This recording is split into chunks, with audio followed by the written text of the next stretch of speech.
చాలామంది టేపులు ఎందుకు వస్తాయి, నా పొట్ట ఎందుకు ఉబ్బరంగా ఉంది, నేను ఏ విధంగా దాని నుంచి మనం కాపాడుకుని అడుగుతూ ఉంటారు.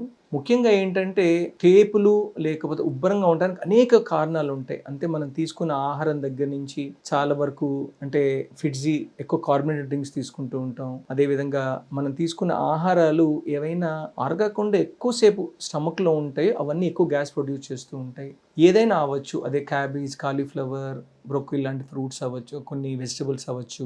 ఏ వెజిటబుల్స్ అయినా కానీ మన బాడీలో సరిగ్గా కుక్ చేయకుండా హాఫ్ బాయిల్డ్ ఉన్నప్పుడు ఎక్కువసేపు ఉంటాయి కాబట్టి ఆ బెల్చింగ్ కానీ బ్లోటింగ్ అవ్వడానికి ఎక్కువ ఆస్కారం ఉంటుంది. అదేవిధంగా మనం తీసుకున్న ఆహారం మన డైజెస్ట్ అవ్వలేదు అన్నప్పుడు కొంతమందికి అది లాక్టోస్ ఇంటాలరెన్స్ అయి ఉండొచ్చు, కొంతమంది మనం తీసుకునేప్పుడు మనం పడకుండా ఉండటం వల్ల కూడా అవ్వచ్చు. ఈ కండిషన్స్లో కూడా ఎక్కువ గ్యాస్ వచ్చేస్తూ ఉంటుంది. అదే మనం అంటాం అనమాట కొన్నిసార్లు, అంటే ఇరిటబుల్ బౌల్ సిండ్రోమ్ అంటాం. ఇరిటబుల్ బౌల్ సిండ్రోమ్ అంటే కొన్ని ఆహారాలు కొంతమందికి పడవు.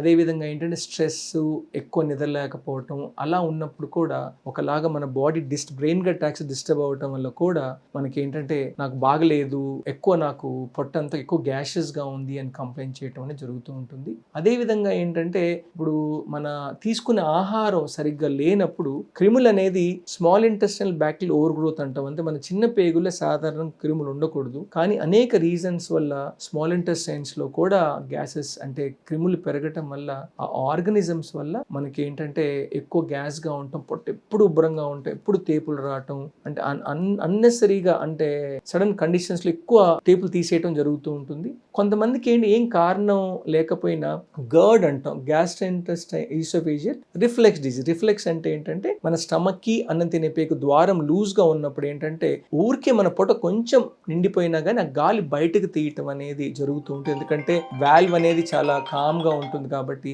గర్డ్ లో మన గ్యాస్ట్రల్ జంక్షన్ అనేది లూజ్ గా ఉంటుంది కాబట్టి చిన్న చిన్న రీజన్స్ కూడా మనం గ్యాస్ తీయటము, తేపుల్లాగా తీయటం ఉంటుంది. కాబట్టి ఫస్ట్ ఆ కండిషన్స్లో ముఖ్యంగా మనం గర్డ్కి ట్రీట్మెంట్ తీసుకోవాల్సిన అవసరం ఉంటుంది. అది అసిడిటీ విధానం కానీ, లేకపోతే ఒకవేళ హైటస్ హెర్నియా లాగా ఉంటే హైటస్ హెర్నియాని మనం కరెక్ట్ చేసుకోవటము. అలా అంటే ఎందుకు అంత అంటే అంటే బాగా ర్యాంపెంట్గా మనకు తేపులు వస్తున్నాయని చూసుకొని ఆ వ్యాధిని మనం ట్రీట్ చేయాల్సిన అవసరం ఉంటుంది.